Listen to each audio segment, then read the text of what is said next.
Hello Play the Game, this is Rowan with a guide to the Husk of the Pit in Destiny. This is the weapon that will eventually become the ultimate exotic of the Dark Below DLC, the Necrochasm, which is a 3-tiered weapon. The Husk of the Pit is the first of these 3 levels, and at present it is the only legitimately obtainable one. To obtain it for yourself, it has a chance to drop from any Blade of Crota. That is it, there are no fancy tricks or anything to it. Every Blade of Crota, regardless on location, method, items active or difficulty, has the same, albeit low chance, to drop the Husk of the Pit.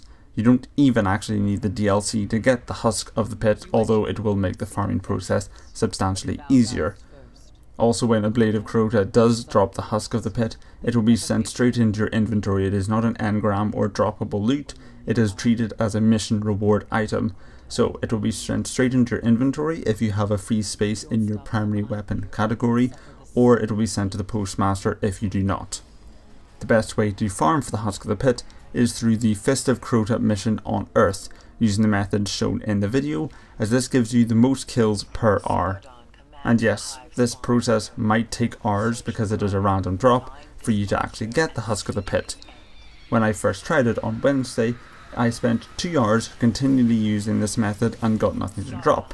And then on Thursday, the first time I tried it, it did it. Like the very first time. So at least Destiny has not lost its sense of ironic drop rates. But that is how you most efficiently farm for the weapon. I am not saying that it will not drop outside of this mission. It can drop anywhere. This is just the most efficient way to get the most amount of kills in your own time. And what do you get for this time? A level 10 high rate of fire, low impact, white assault rifle with an interesting skin. This isn't a weapon. This is a challenge that you complete to get a weapon. And the challenge itself is to kill 500 hive. Nothing else will add XP to this weapon's progression meter, and as you can imagine, the swarm or revoke in the hive section of the Dark Beyond mission is the most efficient way of doing so. It should take you between 20 minutes and half an hour depending on how efficient you are, especially as this is one of the few areas where the enemies are not above level 10, so the weapon's damage is reduced even further. Like even in the strike I used to show gameplay, it is really bad against level 12 enemies. You do not want to try and grind hive kills anywhere other than the Dark Beyond mission. Once you have done this, you can upgrade it with an embalming orb bought from Eris for 10 black wax idols found from badass hive enemies. Also, this can only be done once you have reached rank 3 reputation with her, which is done by completing bounties.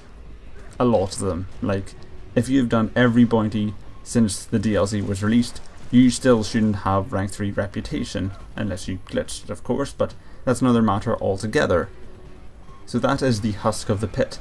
The first step in obtaining what will become the most powerful primary weapon in the game, in all likelihood, until of course the next DLC where it is replaced and pushed into obscurity like the Mythoclast.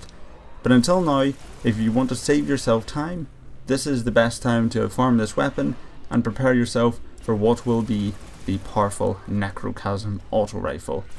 So this has been Rowan. I hope you found this guide helpful and informative, and if you did, feel free to like the video and subscribe to PLAYtheGAMEcentral for more. Thank you very much for watching, it's good to be back, and goodbye.